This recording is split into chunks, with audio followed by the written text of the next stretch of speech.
Sa pagtatapos ng laban, ang announcer ay nagpahayag ng pagkabigla at takot sa nasaksihan nilang karahasan sa ring, inihahalin tulad ang performance ni Yu sa walang awang gawa ng demonyo. Ito ay inilarawan bilang isang makahindik na tanawin na nagpapakita kay Yu bilang isang demonyong gumawa ng kanyang debut sa mundo ng boxing. Habang lumalabas ng stadium ang isang hindi kilalang tao na kilala bilang light division champion na si Jean-Pierre, tahimik siyang naglakad palabas, nagpapakita ng kanyang interes sa nangyari. Isang reporter, sa kanyang pag-iisip, ay labis na nagulat sa paraan ng pagwasak niyo sa headlock hook ni John. Ang maikling hook na ginamit niyo bago ang kanyang huling suntok ay inilarawan bilang isang super na teknik.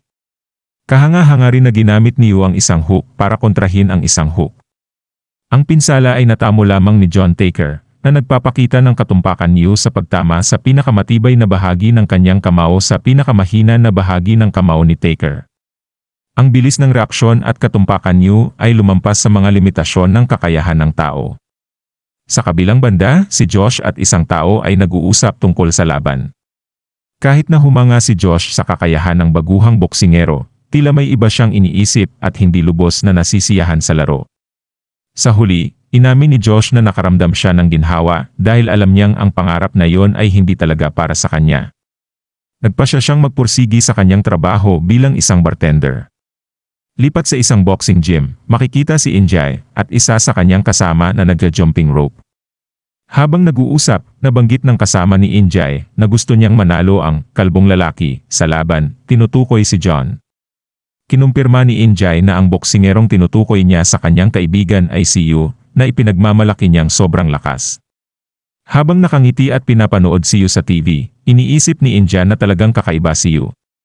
Binigyang diin ng kanyang kasama na si Yu ay nabubuhay sa isang ganap na ibang mundo, ngunit sinabi ni Injay na kung sakaling magkita sila sa ring balang araw, gusto niyang ipagmalaki siya ni Yu. Pinabilis ni Injay ang kanyang pag-jumping rope na nagpahanga sa kanyang kasama. Sa huli, pareho nilang pinabilis ang kanilang pag-jumping rope na nagpapakita ng kanilang determinasyon at pagnanais na mag-improve. Samantala tinanong si Jean, isang kilalang boksingero, tungkol sa bagong boksingero ni si Yu. Inamin ni Jean na nabighani siya kay Yu, na nag-iwan sa kausap niya na walang masabi at umalis ng tahimik. Sa paglipat ng eksena, makikita ang isang hindi kilalang tao na kumakain at umiinom habang pinapanood si Yu sa telebisyon. Ang eksena ay nagsisimula sa isang reporter na nag-iisip tungkol sa light grade sa boxing, kung saan ang pinakamataas na antas ng interes ng mga tagahanga ay inaasahan ngayong taon. Partikular na binanggit ang malakas na impresyon na ginawa ng huling manlalaro ni Ki sa simula pa lamang ng kanyang laban ng reputasyon. Ngunit, nabanggit din ang isa pang nakakagulat na debut sa light class ngayong taon, si Kasim Hazard, ang apo ng pinakamalaking global conglomerate na Hazard Group. Ang paglitaw niya sa boxing system at ang kanyang nakakagulat na mga laban ay nagdulot ng pagkabigla sa mga tagahanga. Bilang isang tagahanga ng boxing, ang reporter ay excited sa ideya na ang mananalo sa botohan ay makikilala bilang ang pinakamalakas na hamon sa light throne na hindi natalo sa loob ng 10 taon. Sa pagbabago ng eksena, isang tao ang malakas na sinipa ang pangunahing pinto na ikinagulat ng lahat. Ang taong ito ay lumitaw bilang isang matabang lalaki na may pulang buhok. Nagulat ang head coach nang makita ang lalaki at agad siyang lumapit. Tinanong ng coach kung balak ba ng matabang lalaki na subukan ang heavyweight, ngunit tinugon siya ng matabang lalaki na tama na ang pangungulit at pagpapayat. Ang matabang lalaki, na pinangalanang na Kazim Al-Hassad, ay nag-utos sa kanyang assistant na kailangan nila ng mga sparring partner ngayon, at handa siyang magbayad ng $10,000 bawat laro para sa pamamahala ng timbang. Pagkatapos ay kinausap niya ang mga tao sa paligid, hinikayat silang mag-sparring ngayon sa kanya. Isang lalaki ang lumapit kay Kazim, nagtatanong kung totoo ba na narito siya para matuto ng boxing at maaari siyang magparehistro para sa hobby sa kanyang manager. Ngunit, ipinahayag ni Kazim na wala siyang interes sa mga bagay na mabibili ng pera. Ang tanging nais niya ay ang champion belt at maging pinakamahusay na titulo sa mundo. Habang nagsisimula ang sparring, tinalo ni Kazim ang bawat isa sa kanyang mga sparring partner ng isa-isa. Habang pinapanood ito, nag-iisip ang coach tungkol sa kakaibang estilo ni Kazim. Sa kabila ng kanyang katawan, mayroon siyang natatanging paraan ng pagboksing na nagtataka sa coach. Pinag-uusapan ng coach ang modernong teknik sa boxing na kanilang pinipilit linisin sa buong buhay nila at kung paano gumagana ang mga hindi tradisyonal na galaw ni Kasim. Nagagalit ang coach kay Kasim dahil sa paggamit ng mga hindi karaniwang taktika na itinuturing niyang pandaraya. Nagbiro si Kasim tungkol sa pagbili ng Boxing Association para baguhin ang mga patakaran. Nagpapakita ng frustrasyon ang coach sa realidad na ito, ngunit kinikilala niya na mayroong si Kasim na wala ang iba. Pagkatapos ng isang malakas na suntok ni Kasim na nagpabagsak sa kanyang kalaban, nagmuni-muni ang coach sa hindi patas na kalakaran ng mundo at kung paano pinagpala si Kasim ng sapat na lakas para sirain ang kaayusan ng pisikal na kakayahan. Pagkalipas ng 12 linggo, makikita ang malaking pagbabago sa pisikal na anyo ni Kasim dahil sa patuloy na pagsasanay.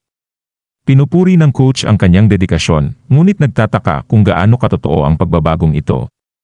Binanggit ni Kasim na mas malakas ang kanyang mga kalamnan kaysa sa tabang na sunog.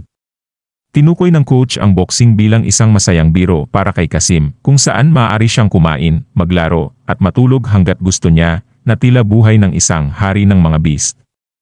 Binibigyang diin ng eksena ang pambihirang kakayahan ni Kasim sa pisikal na pagsasanay, na nagdudulot ng pagdududa kung siya ba ay tunay na tao. Sa huli, hindi maisip ng coach na matatalo si Kasim, itinuturing siyang pinakamakapangyarihang puwersa na maaaring magpabagsak sa Laureate Emperor. Ang eksena ay nagsisimula sa pagdating ni Kasim sa boxing gym ni Ki, ipinapahayag ang kanyang pagdating ng may kumpiyansa. Nagtataka si Ki sa pagdating ng isang kagiliw-giliw na bisita, na tila inaasahan ang kanyang presensya. Agad na lumapit si Ki kay Kasim para suriin ang kanyang mga kalamnan, na ikinagulat ni Kasim at tinawag siyang baliw na matanda. Sa pag-iisip ni Ki, hinangaan niya ang balanse at kalidad ng mga kalamnan ni Kasim, inihahalin tulad ito sa isang mabangis na kabayo, ngunit inamin na kumpara sa kanyang alaga, si Kasim ay tila isang bisiro lamang. Nakita ni Ki ang potensyal sa katawan ni Kasim na hindi madaling makita, at nagnanais na subukin ang kanyang kasiglahan.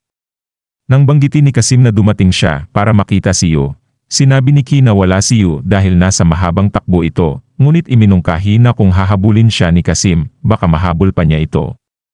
Sa pagbabago ng eksena, habang tumatakbo si Yu, biglang lumitaw si Kasim na sinusubukang suntukin si Yu, ngunit madali itong naiwasan. Ngunit nang gumanti si Yu ng suntok, madali itong nasalo ni Kasim. Ipinakilala ni Kasim ang sarili niya bilang Kasim Al-Hanad, na nagpahayag ng kanyang ambisyon na talunin si Yu at maging numero 1. Tinitigan niya si Yu at binanggit na tila malungkot ito, tinatanong kung nasisiyahan ba si Yu sa boxing sa kabila ng kanyang malungkot na mukha. At bago umalis si Kasim, nag-iwan siya ng isang mapanghamong pahayag kay Yu, ipinapahiwatig na hindi siya kailanman mananalo laban kay Kasim. Pagkatapos, bigla siyang tumakbo pabalik, malakas na ipinapahayag ang kanyang pag-angkin sa championship belt na may malaking kasiyahan. Lipat ang eksena, at sa simula ng laban ni Kasim, kinilala ng kanyang kalaban na tila nakaharap siya sa isang halimaw. Nang subukan ng kalaban na umatake, madali itong naiwasan ni Kasim. Ang kalaban, nagulat sa hindi inaasahang jaw hook ni Kasim, ay nasaksihan ang isang kakaibang galaw na parang kung fu mula kay Kasim, na gumamit ng kanyang dalawang kamao. Sinundan ito ni Kasim ng 3 sunod-sunod na suntok, na nagpaluhod sa kanyang kalaban, na nabilang-bilang knockdown ng referee. Sa gitna ng sigawan at palakpakan ng audience, inihayag ng announcer ang hindi kapanipaniwalang knockdown ni Kasim, na nagpapakita kung paano niya pinasuko ang kalaban hanggang sa lumuhod. Ipinagmalaki ni Kasim ang kanyang tagumpay, ipinahayag na ang kabiguan ng kalaban ay hindi pagtamasa sa kasiyahang ito. Sa panonood ng grupo ni Ki sa laban ni Kasim, nagbigay komento si Ki na ang bata ay talagang kawili-wili.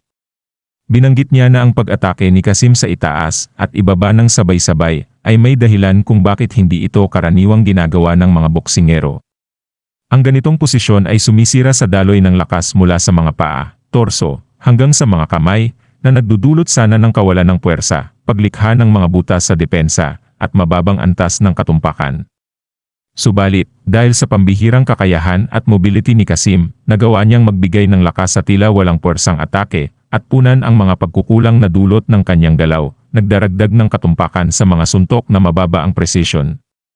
Ipinapakita nito kung paano maaaring magbago ang di-technical na mga kilos tungo sa teknolohiya dahil sa pisikal na kahusayan.